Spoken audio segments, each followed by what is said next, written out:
This episode of Proper English is brought to you by Problems with Translating Languages and the Problems with Translating Idioms. Translating from your first language to the one you're learning is tempting and, to some extent, inevitable, isn't it, Dave? Well, it is, Ali. In an ideal world, you would learn a language without translating it into another. But you know what? Life doesn't always work like that. We rarely have the opportunity to be fully immersed in a new language. Trying to think in your new language is important, though. It is. One way you can do this is through pattern recognition. Once you know the structure for a particular phrase, you can apply it in new situations. Yep, if I know how to say, I'm really good at singing, but I can't drive a car, I can use that structure and just drop in other words. Like, I'm very good at dancing, but I can't play the guitar. Oh, that rhymes. It with does. mine. Yeah. As a learner, it can be really useful to repeat what you know so that it becomes natural to you. And then you innovate. Some things really can become a habit, can't they? Mm-hmm. I would say I struggle to think in Portuguese, and yet, when I walk into a cafe or a small shop, I immediately say, Bom dia, to such an extent that when I'm back visiting in the UK, I have a strong urge to say it there. That's awesome. And you even used café, which is Portuguese rather than cafe, I noticed. Yeah, it's important. It is, here. And those things we use regularly, we get good at. Yeah. It does have its drawbacks too, though. Oh, yeah. Yeah, do you remember ages ago you were having your hair cut and I walked into the barber's and said to the barber and to you, Boa tarde, and he immediately started chatting to me in Portuguese. Oh, yeah.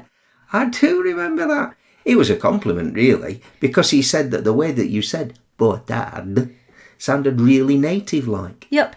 It was only when I looked blankly at him and asked him to repeat what he'd said that it dawned on him. Ah, she is English.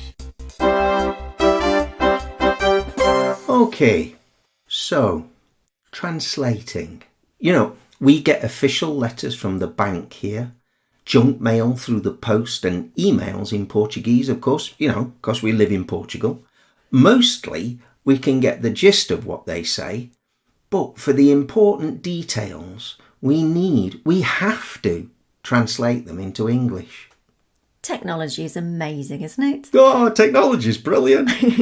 Sometimes I type the document into Google Translate. Other translation apps are available. And sometimes I take a photo on my mobile and it can translate it instantly. It's magic. It's like witchcraft or science fiction. Yeah, all magic. But sometimes this results in rubbish. Utter rubbish. Yeah, poppycock. A few years ago, we had some people helping us with a project here. And they would auto-translate everything into English for us, thinking that they were being really helpful. Yeah, sadly, there were times when we could not understand what it was they were trying to say. Not a sausage. So much so that we asked them to send everything in Portuguese and we worked it out for ourselves. Using Google Translate. Usually. I wonder, is it just a problem with English and Portuguese? Or does it happen when you're translating other languages too? What have you noticed, dear listeners, when you try to use a translation tool to translate a document? Get in touch with us at Proper English, all one word, at sapo.pt and let us know what funny or annoying problems you've come up against. It is a very good question, Dave. Thanks, Ali. And it reminds me, a couple of years ago, I was teaching a Korean student who was applying to university in Canada. Ah. He sent me his personal statement in English. Now, his spoken English was good, but I was super impressed with his written statement and told him so. Of course. And he said, Really? I just put the whole document through Google Translate and sent it to you. Oh, right.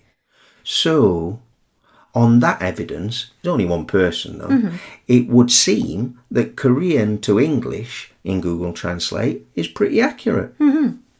Unlike Portuguese to English. It does seem like it. But yeah, anecdotally, of course.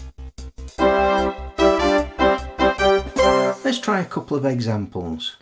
Now, what's this famous lyric? This first one is an ABBA song. The winner takes everything and the loser gets smaller. That's from English to Portuguese, then to Korean, and back finally to English. Wow, okay. Well, the clue is in the word winner, I think. So I think, the winner takes it all, the loser standing small. Oh, yeah, that's good. That's good. Okay, let's do another one. Okay, what about this? Mum, life had just started, but now I'm gone and I threw it all away. This was translated into French and then back to English. Well, I think it's still recognisable as part of Queen's Bohemian Rhapsody. Hold on. Mama, life has just begun, and now I've gone and thrown it all away. This is fun. Let's do another one. Okay, green trees can be seen, and a red rose. You and I see it bloom. I think so. Well, that's Louis Armstrong, isn't it? Oh, well done. What a wonderful world. Mm-hmm. I see trees of green, red roses too. You see it bloom for me and you, and I think to myself, what a wonderful world. Oh, yeah. So, that entertained us, and hopefully you, but there is a semi-serious point here. Mm-hmm. If you run something with any kind of nuance thank you, through a translation app, you might not get the results you were hoping for. It has the potential for funny or serious consequences. Do you think technology will ever be able to replace human translators and interpreters? Well, yeah, I think eventually, yeah. I mean, at the moment, probably not. I don't think so. But it's improving. Yeah, it is, actually. It's definitely improving.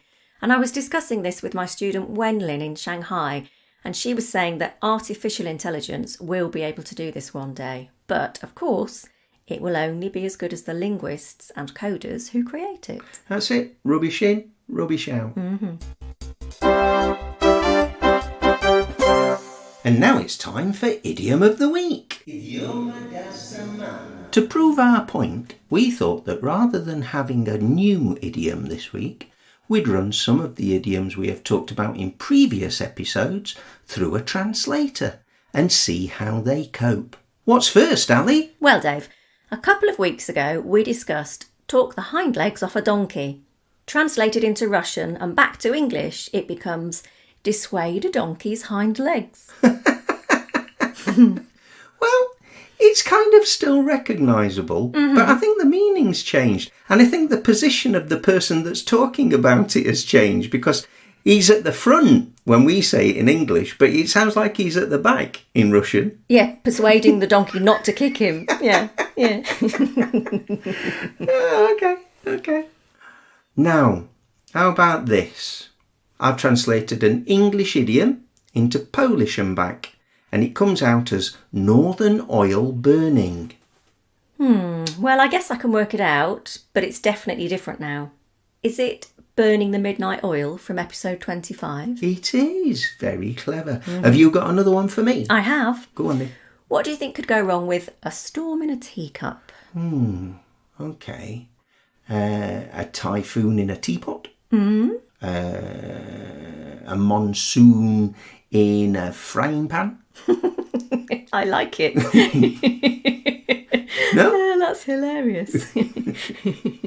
Okay, well, in Bengali, it translates as, when it comes back to English, it translates as storm over a teacup. Well, that sounds like you're arguing over the cup. It does. It's my cup. No, it's my cup. No, it's my cup. Yeah, it's kind of changed, isn't it? But if we use Polish again, we go into Polish and out to English, storm in a glass of water. Ah, right. You see, I've got a feeling that in Polish, that's exactly what the idiom is, a storm in a glass of water. I might be wrong. Maybe my Polish student Maciek might be able to tell me. Oh, yeah, and I can ask Sarah what she knows. Yeah. One last thing before we go. It's not necessarily an idiom, but we have an expression, lost in translation, which is entirely appropriate to this episode. Yes, it describes how the original meaning gets lost when you translate it into another language. That's true. But it also describes how the humour is lost when you explain a joke. Yeah, you joke. Oh dear, if you explain a joke, then the humour evaporates. It goes. And you could also say how the beauty or the feeling can be lost when you explain a poem.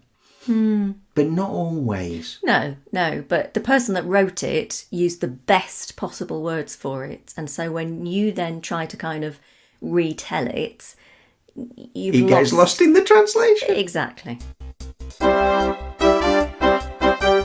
And here we are at the end of another episode of Proper English. As always, we hope you've had fun listening in on our conversation. What do you like most about Proper English? Do you like episodes that focus on grammar? Or do you prefer it when we talk about British culture, for example? Have you remembered that you can get our episodes on YouTube? You won't see our gorgeous faces, of course, but you can get subtitles, which could be useful. Whether you're a new listener or a regular subscriber, why not get in touch with us? As we said earlier, you can email us at properenglish, or one word, at sapo.pt. Or you can ask us questions on Instagram or Twitter or Facebook if you have them. And it's worth bearing in mind that every episode we've done is available out there, not just the latest ones, so you can listen to everything we've ever done as many times as you like. So until next time, it's goodbye from me. And it's goodbye from me too. And thank you for listening to Proper English.